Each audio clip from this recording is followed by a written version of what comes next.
Hello everybody, welcome to this afternoon's Recruiter Zone. I'm back for the second time today and I'm talking about a topic I feel quite passionately about.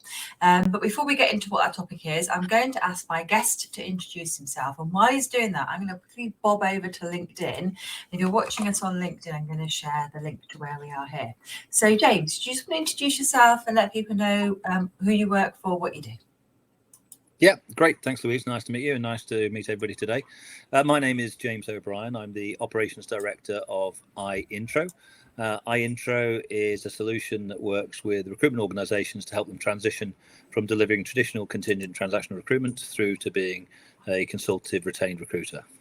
That's who I am, what we do. And I've been in and around the recruitment industry, Louise. You're probably going to ask me this later. But I actually started in the 80s, so I'm an 80s child from recruitment. I've been in and out for the last 30 odd years, but I've seen a few things come and go and change. Yeah, no, me too, I'm afraid to say. I think I've been around since, maybe actually it was the start of the 90s, but similar time.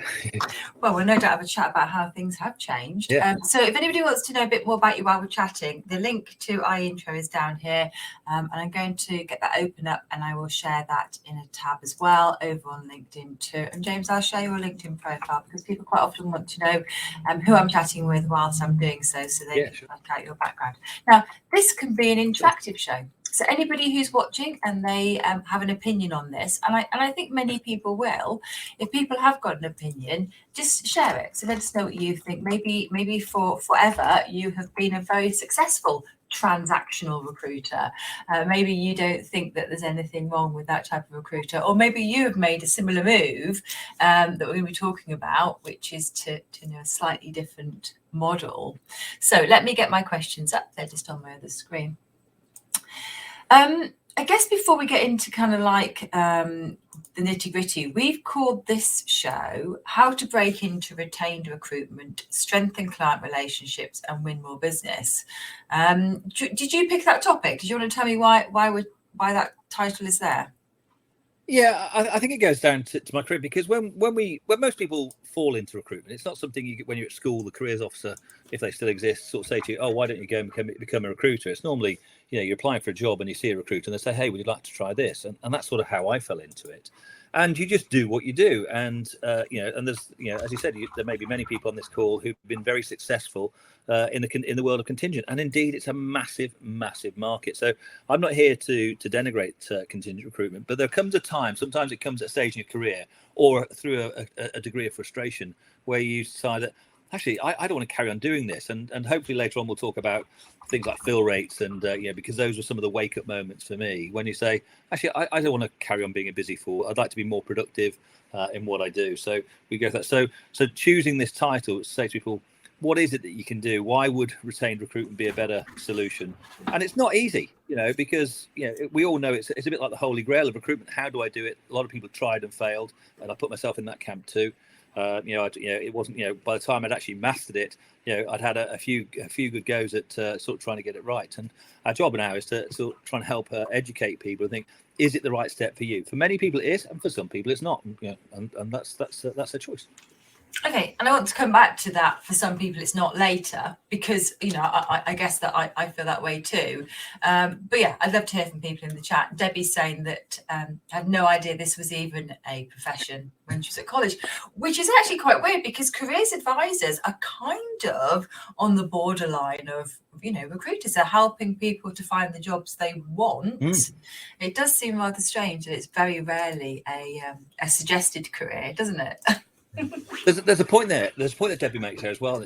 And the word professional, it's really interesting in the world of recruitment, because for years it's frustrated me that lots of other industries that are akin to what we're doing, they're deemed to be professional services, but recruitment isn't.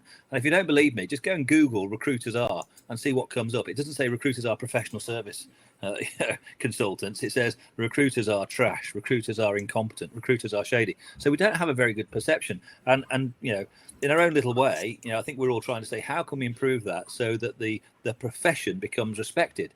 You go to a party and someone says to you, "What do you do?" "I'm a recruiter." It's almost, well, they can't get away quick enough because they think you're going to headhunt them there and then on the spot. So yeah. No, absolutely. And they tell you all the other horrible experiences they've had with recruiters, rather than all the wonderful experiences that they've had with recruiters.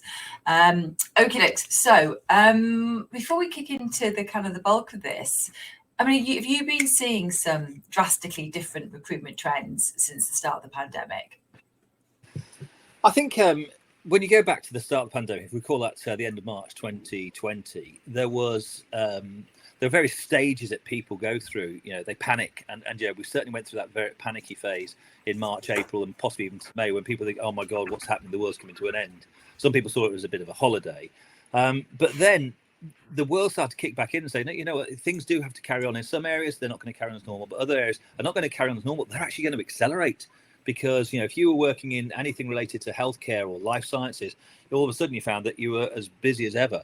And so in terms of trends, we found that there were sort of the haves and have-nots, which, there's an inevitability about this, because recruitment is an industry where lots of people do come in and do leave. It's quite transient in that perspective. But what we found is those people who are successful were able to push forward. And if you look back at other trends in other previous things like recessions after the global financial crisis, you saw many businesses start in that period and go, boom, people in fintech, and that started to really become alive. And I think we're seeing the same thing here. There's been a boom of certain sectors. Yes, some people have unfortunately suffered, but if they're agile and nimble, they'll find a way back into another way. And people are pivoting, to use that expression, onto sectors where they can relearn, because the skills of being a recruiter, the craft of recruitment, I think you can maneuver them in certain areas. Okay, you can't say sort of all of a sudden say, well, one day I'm a retail expert and the next day I'm in life sciences. Well, not with any credibility, but you can certainly build towards that. So I think the trends are, there's a lot of opportunity out there. We'll talk about the current trends perhaps in a moment, Louise, with regards to what are the things which are prevalent in the market right now that everybody's experiencing, both positively and negatively. So I think we saw a lot of. It was a time for change after the initial confusion, as I say, the panic. Then came the settling, the normalization. What is the new norm? Is the new norm going to be okay for me? If it is, push on. If it's not, pivot. And then, as we've come into this year, there are a few hiccups along the way, but generally, most recruiters I speak to, and anybody who's listened to this, the majority of recruiters right now are pretty busy in the marketplace. And whether that's contingent or retained, I'm not really differentiating at that side at this moment in time. Okay, and that was going to be my next question, though, which is that, are you saying that now is the time when contingency recruitment is being replaced, or as so many people are maybe pivoting, are they not finding that they do need to do contingency recruitment to break into new markets?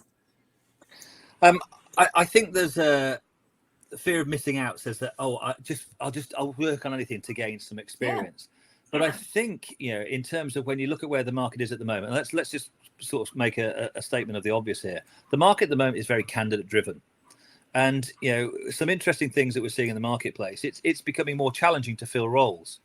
And whichever way we look at this, and I've certainly seen this doing about turnover 30 years, contingent generally now means fast and quick and cheap. No offense meant to anybody who might be listening. And so when you're working on a contingent role, it's deemed to be the cheaper end of the marketplace. Well, in a commodity-based market where supply and demand says, I don't have, it's hard to find the resources, why would you sell them cheap?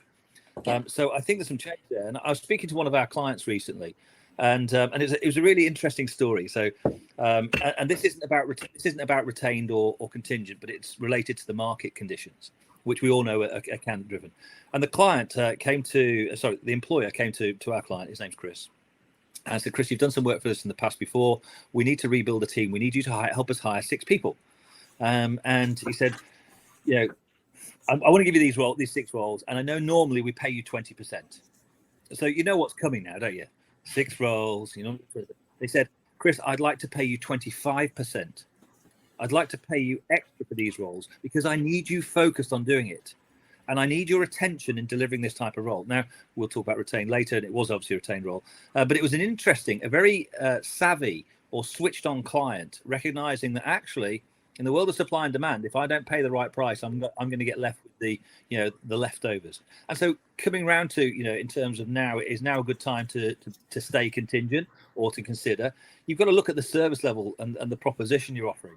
if all you're doing is being a CV vending machine, where you really are churning and burning as many CVs as you can, and you're KPI driven based on how many send outs you get this week, how many interviews you arrange, and how many first and seconds, and, all the non-parametric. So you're not focused on the quality of the work, and that's one of those assignment facts. And I've mentioned this once already about fill rate. We'll come back to when the realization comes. When is a good time for me to move on?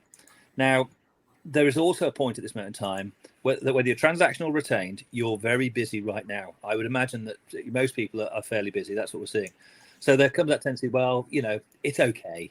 I don't need to do anything different. I can make hay. The sun is shining. I'm making hay. But this won't last forever. Yeah. Now, when will this current bubble burst? I don't have a crystal ball. End of Q1, Q2, 2023, we don't know. But if all you're doing is the same as everybody else now, and it's okay because you can make it, well, when the bubble does burst, and I'm not here to fearmonger or scaremonger, then what are you going to do that's different? And it's talking about quality of service. What are you going to be doing to persuade a client that you are the right person for them to come back to time and time and time again? And so that's what I think you need to look at what you're doing. And if you're happy, there's that thing. If you keep on doing what you've always done, you'll get what you've always got. And if you're getting really good things at the moment, you think, well, it's never going to end, but it does. So there's a few really interesting points in there. Debbie's just said in the chat now that many, and actually this is a kind of counter to what you're saying, so many clients who are struggling to hire themselves are working with recruiters for the very first time ever. And they seem to be insistent that you could prove yourself before they buy. And that's one of the reasons why regularly recruiters have to do contingency for those first roles. What would you counter to that? Again, I think it's a great point that Debbie's making, and it's great when you get these points dropping into the chat, because you can then work on real life situations.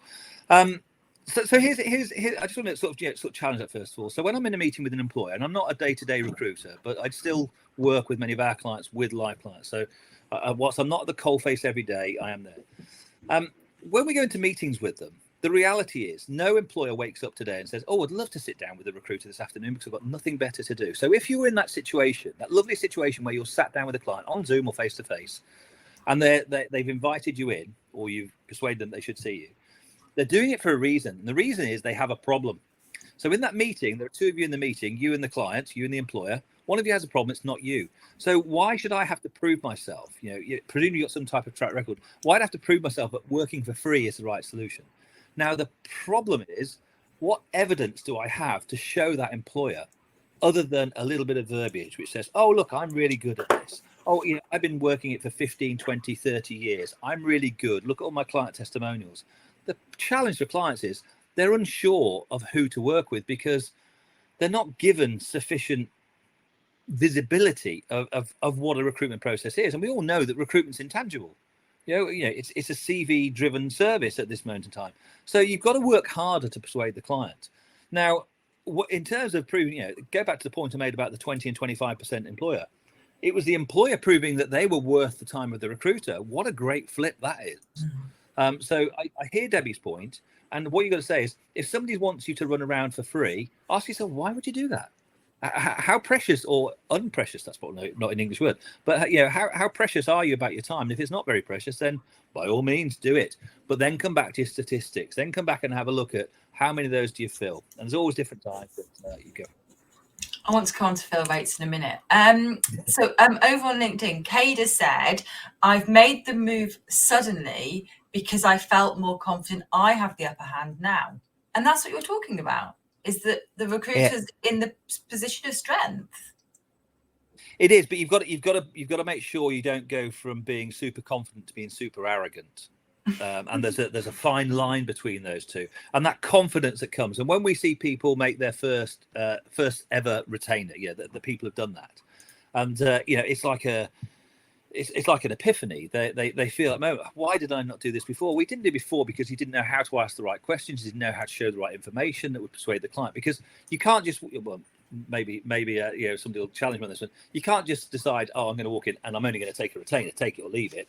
I mean, that's I'd imagine that what's happened is you've got to put forward a strong proposition that shows the client that this is the right solution for them. And again, if you go back and look at the problem scenario, and I think that when people are recruiting, it's a very emotionally charged environment. The employer is very emotional in the sense that they've got a problem, they need it filled. And they're looking for somebody to say, I can take that pain away from you. And if you can show them, and I don't just mean talk, show them what you do, how you do it, show them your methodology. Because if you to ask a client, what does a recruiter do? Well, they dip into a database over here, they come up with a few CVs and they present them. And for that, they want 20, 25, 30%. No, there's no value proposition in there. So your value proposition, and I know those words are bandied around, has to be evidenced to the client. And what we see when we talk, because we do a lot of training, Louise, in terms of helping people understand that you can't just say, "Oh, I am this," but we help them show their proposition, so that clients say, I get it, and this is what we hear. Now I understand why you need a retainer. I didn't understand before because it was just you asking me for money just to say, can you work with me? And that's that arrogance point. Just say, and the this is going to sound bad. But I think I'm entitled to say this because I've been around a long time. But the older guys, the older traditional guys that I first saw when I started working, they were just saying, "Listen, I've been in this industry 25 years, so if you want me to work on it, that's it." And that was that arrogant position. Now the next generation of recruiters are saying, "No, I need to show you the value of what I do. But if I show you what I do, can I help you understand why I want the money? I'm not just asking for the money so I can go and pocket it. I actually need to invest in services, support, research, all of those elements that come through. And if you want me to do the job properly, I can do it that way. If you just want me to go and dip into a database, sure, that shouldn't be an expensive service. The recruitment tech and automation tools that are out there now will probably do that for £1,000 or $1,000 or whatever, where you just, if you just want something to spit, 5 or 6 CVs or resumes at you. So that's not the service we're talking about. So it's about explaining to the client the service. And we've got a real challenge because the norm in recruitment, so when we say we've been around in recruitment since the 80s, 90s and a bit longer, the recruitment industry, we think, is a 20th century model. It has been, the way that the way that I started recruiting in the 80s is actually very similar to how it is today. And the only things that have changed is whereas we used to fax the CVs over or the resumes over, now obviously they're emailed over quickly, and it's like fastest finger first. Hasn't really changed. But when you ask a client, how's their business changed over the last 5, 10, 15, 20 years? Well, massive changes. Well, why hasn't recruitment changed? And I think it has, but people are just too set in their ways to think about the change. I'll just send out another few CVs and wait for it to. And we need to educate the client that in the same way their market's changed, so has ours. Let me show you how it's changed. The world of recruitment and assessment and evaluation is very different today than how it used to be. The advancements in science and technology enable us to layer information, data, for clients to make more informed and better hiring decisions without any sacrifice in time or effectively in cost. We can show them how it reduces the cost of really. And that doesn't mean we reduce our fees, by the way. That's a different thing. I've got a comment over on LinkedIn. I'm not going to read out who it's from because what it actually says is my boss just doesn't get any of this. So what happens when you're a consultant and you're in that position? When they say the boss, are they a recruiter? Yeah. Well, I mean, again, I go back to in my career when I was running an office of consultants, and why does the boss need to get it? Because they've got lots of people running around, scurrying around, and they're playing the productivity game.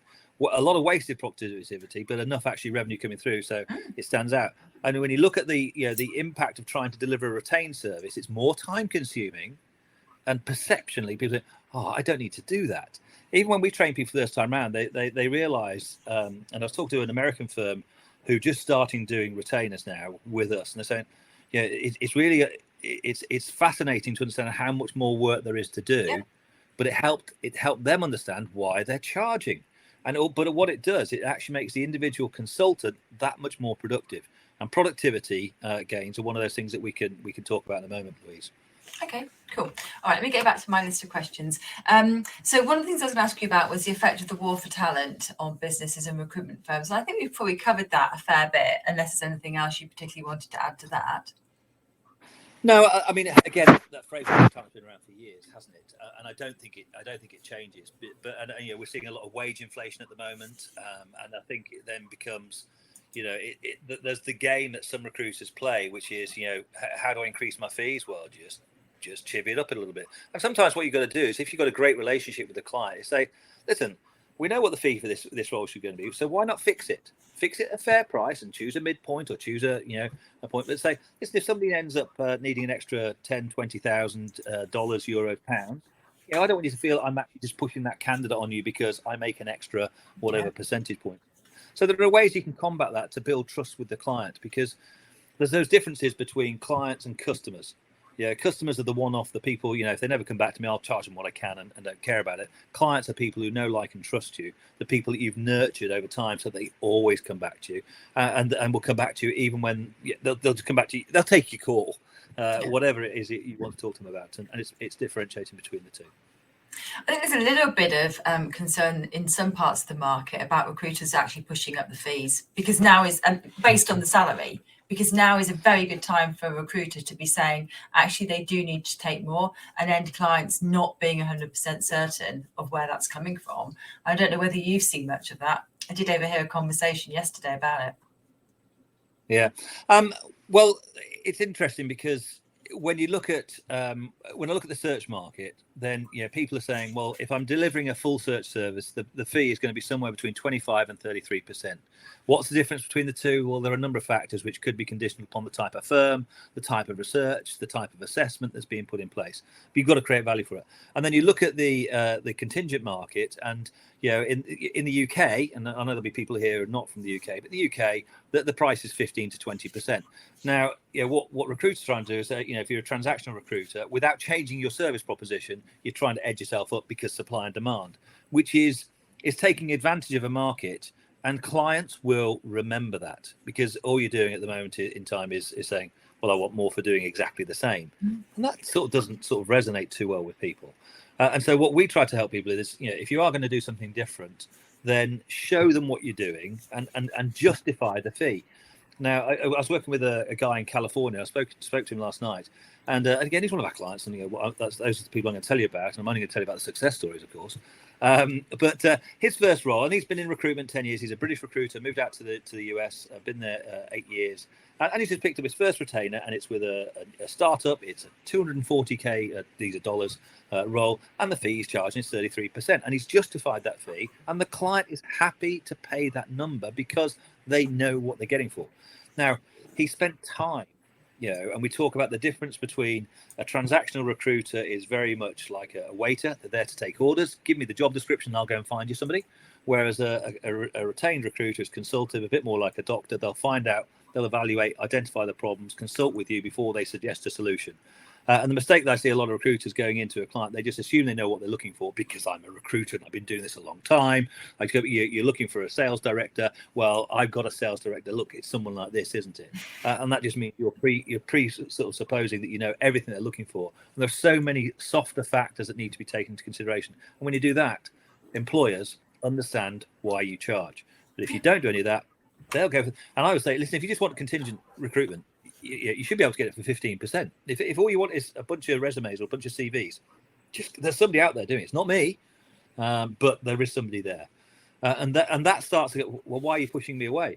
Well, I'm not. I want to show you how I work. The way I work is different to the way that you might think it works. Your idea of what a recruiter does and what I do, probably very different things. I'd like to explain them to you, and if at the end of it I've convinced you that I'm the right person, we'll do business, and if not, I'll go about my way. And the difference between a retained recruiter and a transactional recruiter, you can't take on as many roles.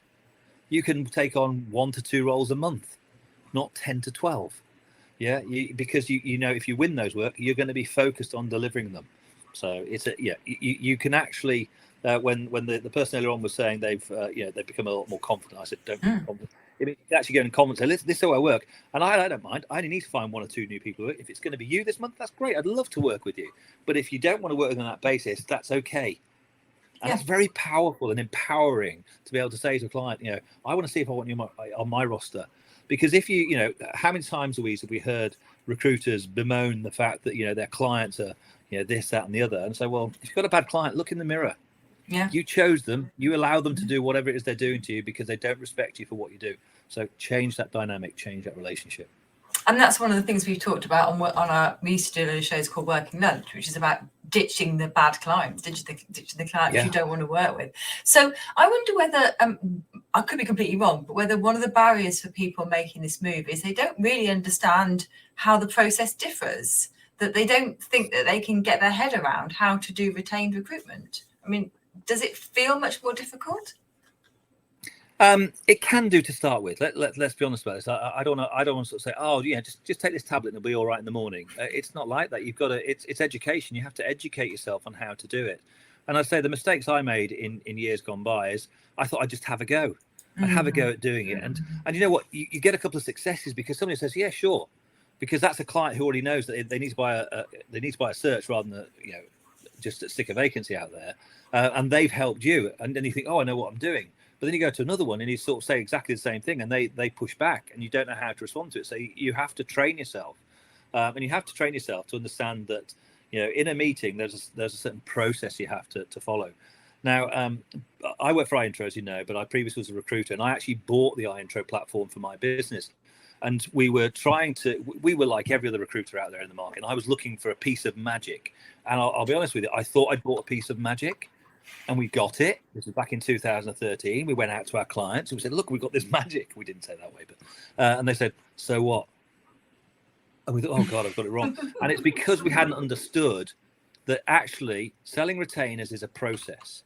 Educating clients is a process on what to do. And if you learn the process, it becomes easier. It doesn't become easy, it becomes easier, because you then have more confidence to share with the client, this is what I do, this is how I do it.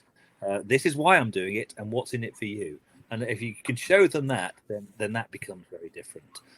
So we focus a lot of our training, because although we provide a software solution, that's what people see us for. Actually, it's the training and coaching that we provide to help them deliver that service, because technology, software, it's an enabler in the process. You've still got to go out there and talk to clients. It doesn't sell itself. I say, people aren't always saying, I'd love to buy a retainer from you. That just doesn't happen. So we've got to get in that side as well.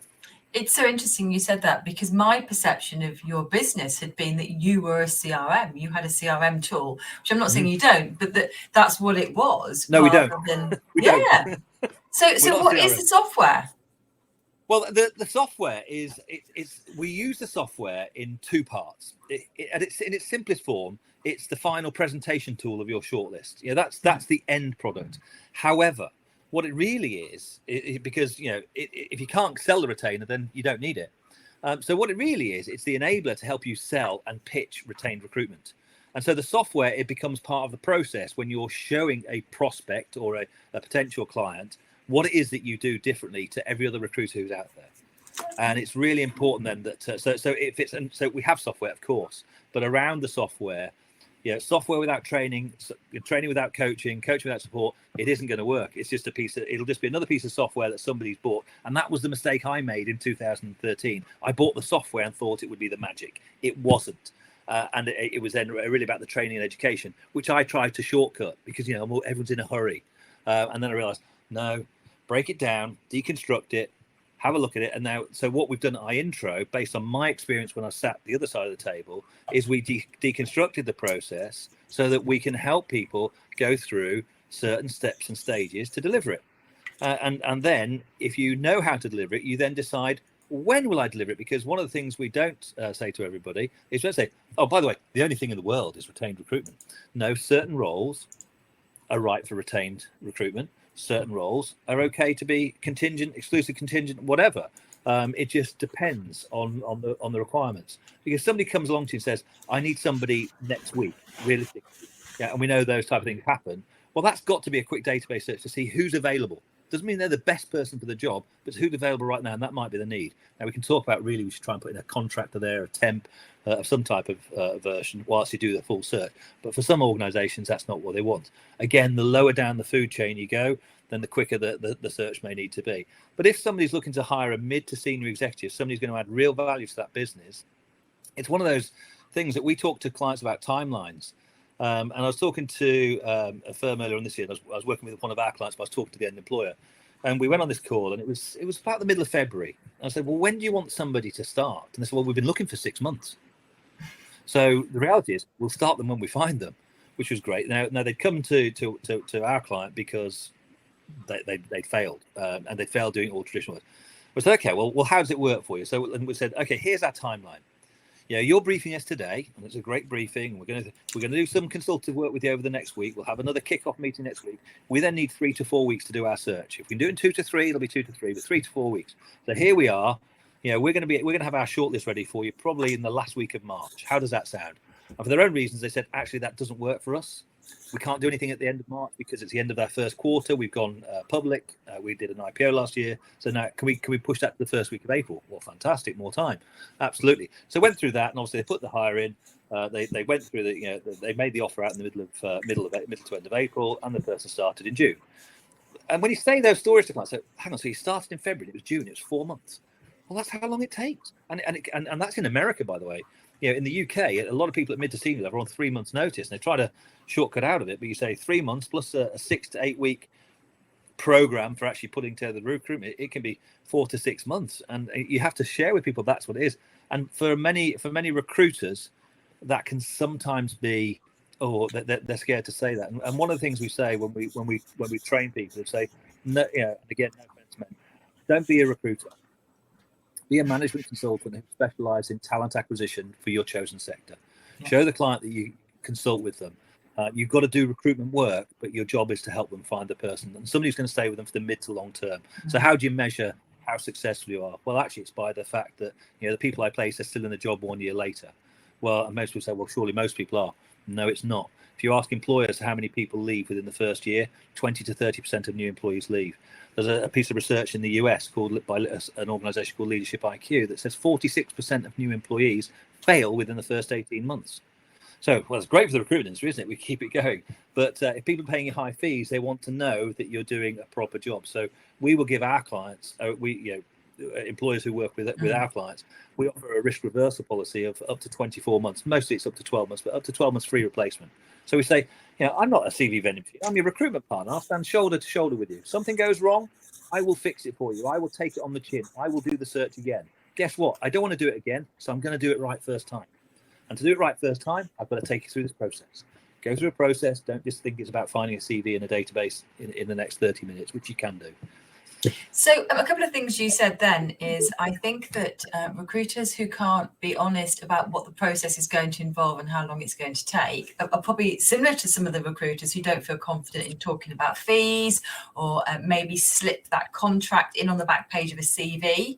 You've got to really have the confidence that this is what it's going to look like and this is what it's going to cost you. And I know this, trust me, I know this. And it's not just about saying that. So totally agree with that. Now, Carrie said over on LinkedIn, I've dipped my toe in a couple of times and failed. Now, you said to me at the start that you'd kind of given this a little bit of a go previously. Yeah. I mean, what's the answer when you do feel like you've kind of started to go down that route, but things haven't panned out? Well, obviously, I don't know why Carrie's failed, so I can only tell you my experience. Why did I fail? Because I didn't know what I was doing. And it's because I had a couple of successes where somebody said, a retainer. And I work with one of my colleagues. She was telling me that somebody said to her, it's a retainer. And she said, well, I didn't know it was a retainer. It's just they would give me some money. But I didn't know why. I didn't know why they would give me the money. They were used to doing it that way. And they were sort of educating her. But it means if you don't know what you're saying, when you go and try it next time, as I did, it didn't work. And it didn't work because I didn't have a process. I wasn't even young. I was just a guy going and say, hey, listen, here's my company. We're really good. And I'd really like to work with you, but you need to give me some money. Well, why? Well, for me to dedicate the time, you need to give me the money. It's not really enough of a reason. It's weak. Now, don't get me wrong. When people are desperate, I mean the employers are desperate. Remember I said it's emotionally charged. Someone will say, okay, then I'll give you some money. Where's the success? You go back to, was it Debbie or somebody asked about proof? They have to prove it. Say, well, I don't have time to prove it with you because at this moment in time, it's too busy. I don't need to prove it with you. But sometimes say, okay, well, I'll just dip my toe. I'll run it for you contingent. Or what I did, the mistake I made, and it works to a degree, what I'm about to say, but the mistake I made is what we now call containers. And we used to charge clients between £1,500 and £2,500, pay them up front, the rest of it's success only. God, I can't believe you're paying somebody 2/3 the fees and you haven't even seen a candidate yet. You can fight, you can rebel against the retained market. But in the end, that you can get left high and dry and you've done all of that work for nothing, all of it. And the client finds an internal candidate that you didn't know about. Why didn't you know about it? Because you're not consulting with them. You're taking orders from them. You don't even think about asking, are there any internal candidates? Let's put them through the process. Because if the internal candidate is the right person, they should get the job. but they need to be tested against the best in the marketplace. So, and that's what you're being paid for. Now, if all you're being paid for is just pulling a CV or resume, well, you're not being paid for anything. So, but if you've got a full service proposition, then actually the client gets it. So there's many. So it's what I say is, in terms of if you've tried and failed, it doesn't mean it doesn't work. It just means you haven't found the right process yourself yet. Don't give up. But get yourself some help. Because that's like a therapy session. Get yourself some help. But there are people out there, whether it's just someone else who can help you, show you how to do it. But don't just think because you failed it doesn't work. It does work, but it can be difficult. So Stephen O'Donnell has just said over on LinkedIn that when he's not a recruiter anymore, he runs these shows with me. So when he did retained work in the past, he took all the contingent CVs as part of the process. So if people were sending in CVs and there was no term signed for jobs they'd seen advertised, he would just suck them into his process because he was the one who was being paid to do the recruitment. So it kind of like sounds like it, you're not just looking yourself. You've got the internal applicants, you've got the people who apply naturally, and you've got those contingency recruiters who don't get terms signed but choose to send in CVs. I mean, that does sound like a win-win. Well, it does. I remember one of the last roles when I was a full-time recruiter that I worked on, and it was with a company called British Backles. I don't mind saying who they were, who were food ingredients, and I don't specialise in food ingredients. It's a long story as to why I was doing that particular piece of work. But again, I had the client understood that, when you get a really great client, this guy was fantastic. He understood what our job was, and our job was to take the stress off him because he had lots of stress and we were trying to place an MD designate. And I said to him, listen, I'm going to market this vacancy because it's a great opportunity, build my database, all the things. And so I will be advertising. But I said to him, listen, you will get people who approach you direct, candidates and recruiters. If any candidates approach direct, just please send them direct to me. I'll put them into the process. And he did. Didn't get very many, to be fair. Did get some. But it's always interesting. So when you go back to candidates, why do you apply direct when it clearly says on the advert that you must have read, because otherwise you wouldn't know about it, come through me? Why do you go direct? Oh, well, no. That's another story. And then obviously the recruiters, and I'd said to him, listen, you'll get calls from recruiters because they'll think they have, just again, redirect them to me. If they send you some CVs, if I need to do a commercial deal with them, I will deal with that. That's not your job. And he said, thank God, because I'm too busy to deal with this. I want to know that in 4 weeks' time, I'm going to be interviewing a short list that you prepared and presented to me the week before, so I can prepare for it, etc., etc. Absolutely. And he was a great client. From that perspective, so yes, you can sort of you can mop up from the people who don't do the job professionally. Back to that professional work, bringing it back around to what Debbie started out earlier. But actually, you did say something else interesting there, which is if you need to do a commercial agreement with another recruiter, that is possible, and I love that. And that is about just thinking, how am I going to actually fill this role with the right person, whatever that does take. Yeah, like that. Because and sometimes you might have to buy a candidate from another recruiter or collaborate with them in a way. Well, you make a commercial decision, don't you? That's the point. But you got to make sure you serve the client, and the client's purpose is to say I can get that candidate. Because some say, well, I've got a candidate that you haven't got. Really, well, if I've done a search, I should be able to find them. I should be able to find them. I might have to work hard. Well, that's about earning your money. So. It is. So we're at 38 minutes already. I've got quite a few more questions. Maybe we'll just bang through those. And if anyone else has got any at all, absolutely fine to put them in the chat or the ask a question section or over on LinkedIn. What about people who don't want to give a replacement if it all goes wrong? Well, that's called transactional recruitment. If you're a professional recruiter and you've done a good job, why wouldn't you guarantee your work? Actually, here's the question. So I'll give you a quick little training questions we give to people. So first of all, to say to an employer, of the last 10 people you've hired, how many reached their first year anniversary? And I promise you that if apart from all clients tell lies, it'll be 7 or 8. So that's great. You say, that's fantastic, Mr. Client. 70 to 80% success rate with your process. You must be doing something pretty good because remember, you need to be their friend. And then you say, if I just switch that on its head, does that mean 20 to 30% of your new employees leave in the first year? Well, the answer is yes. Is there any other process in your business where you'd accept a failure rate of 20 to 30% and not try and fix it? So, of course, that leads you down route. Now, I say the same question to a recruiter.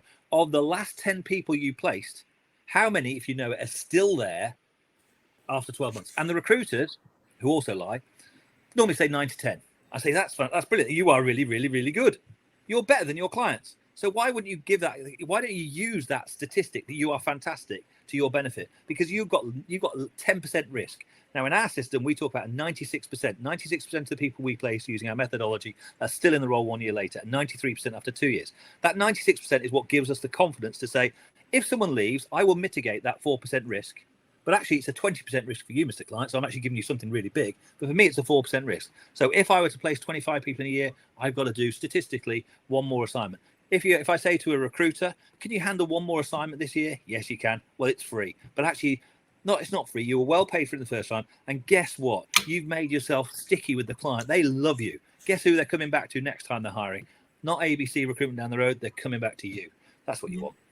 Because you're also mitigating their risk of being bad at recruiting. Because I think that's one of the problems. Yeah. If you work consultatively with a client, you've got to educate them on how to hire better. And that's got a cost to you. So you work harder to do that so that you have less chance of fallout. So I like that. Peter's question, do you want me to answer that one? Yeah, please. And the answer is yes. Again, if you're talking to a client and, you've got to say, realistically, what are their expectations? If they're unrealistic, then you're setting yourself up for a fall. Don't take the retainer, walk away. Again, it's like it becomes a bad client. So why do that? So if a client's looking for a unicorn, you say they don't exist. I can find you a horse or a donkey or a mule, and we can stick a horn on the top, but I can't find you that. It doesn't exist. You have to stick. What you can find. If you're in touch with your market, you will know what is out there, what's affordable, what's not affordable. And sometimes clients are saying, I want you to find me this, and they're underpaying by a lot. You're not going to be able to find them. So if you're a charlatan, you'll take the money, but you won't succeed. But if you're a professional, say, listen, I can't do that for you. And that actually makes them respect you more. And you still might get the retainer, but actually it's going to be on different conditions. So I've been in that situation. My very first role, it was for the weirdest setup because it did contingency, exec search, retained, everything. And the biggest problem was people saying, I really need this person. I've got this really tight job spec and it's in Hull and the salary's appalling. Can you, but I'll give you a retainer. And you don't even want to do that on contingency. You just need to say to the client, you're just not going to get that person. So, okay, Mike's question says, Mike's question? Read it out first.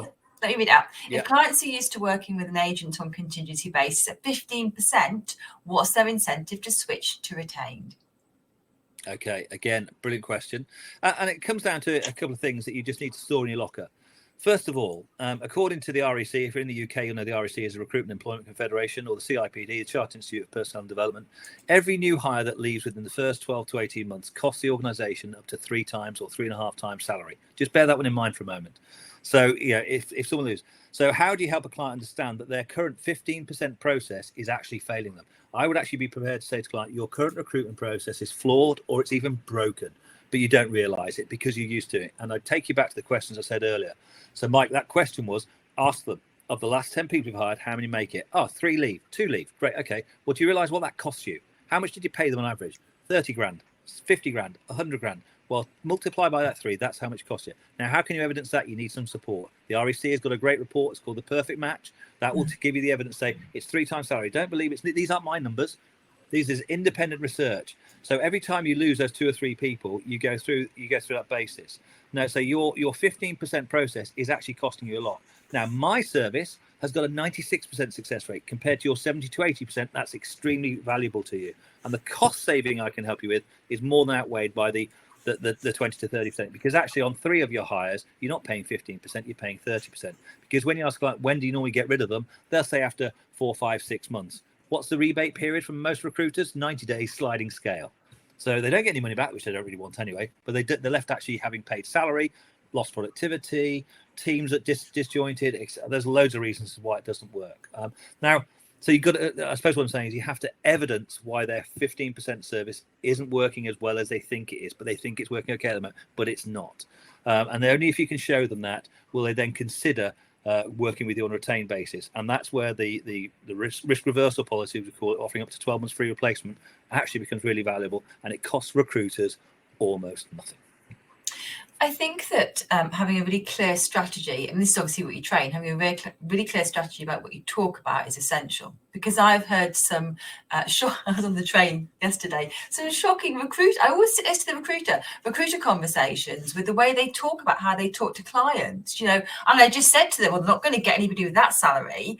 And I think, well, I really hope you didn't speak to them like that. Because I think that even at this early point where you've got a potential client saying to you, no, we never pay retainers, that horrible arrogance is not going to get you anywhere, is it?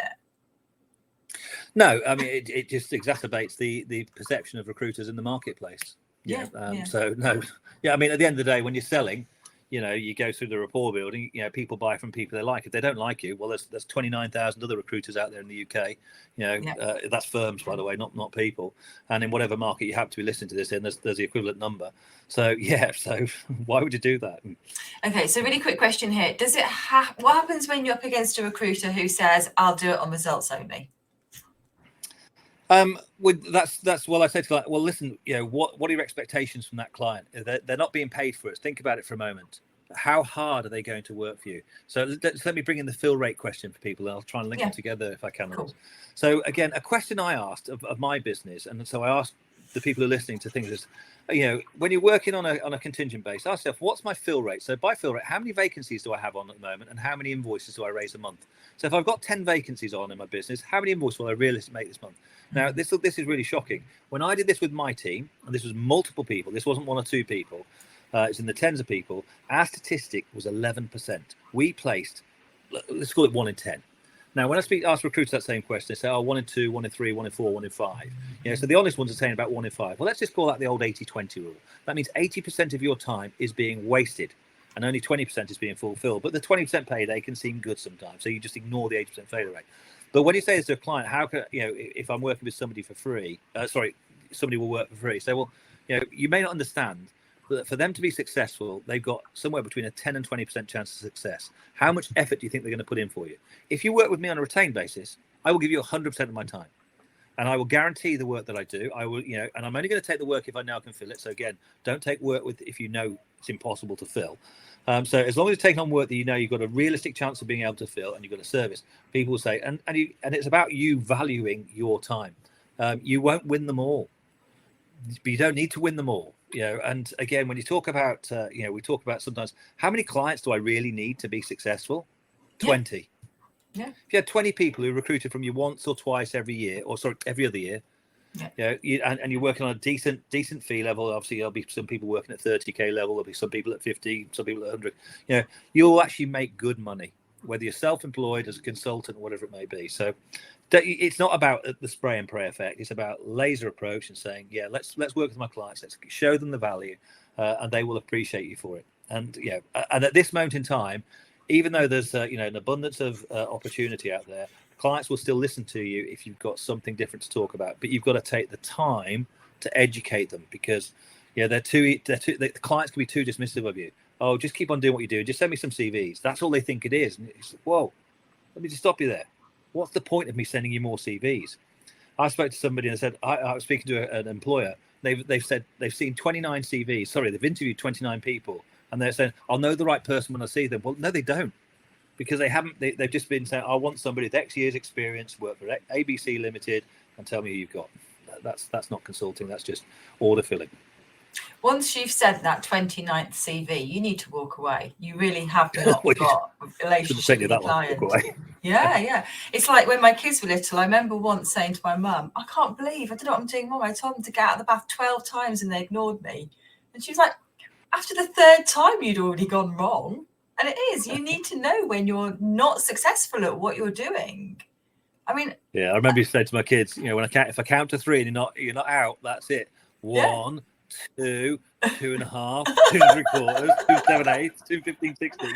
You don't want to get to 3.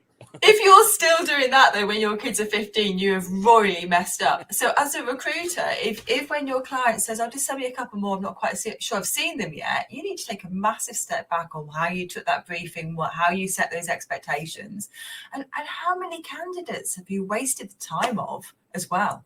I mean, that's horrible to see, isn't it? Yeah. The amount of time, the inefficiencies of the model. or what made me course to look at doing something different. And I say I made a few mistakes along the way, but then when I found a way that works, and I say, we have our challenges. Everyone has their way, but finding a different way of working that gives you more time to do what you really like doing. And most recruiters really like placing great people and talking to great people rather than running around being a pinboard for CVs and never getting back to people because you've got too many. Whereas if you work on 2 assignments a month, you can handle the number of candidate relationships you need to have, and candidates are just clients in transition, so you're building relationships. And also we haven't even talked about how much better this is for the candidate relationship, but we haven't got time for that because these shows are normally only 30 minutes. I've seen we're at 50. Sorry. So, no, it's me. I love the topic. So if people want to know more about kind of, what are they buying into when they have a conversation with you? Well, what they're buying into is a methodology that will give them some structure on how to change the way they work. But not only to change the way they work, but to improve the way they're currently working as well.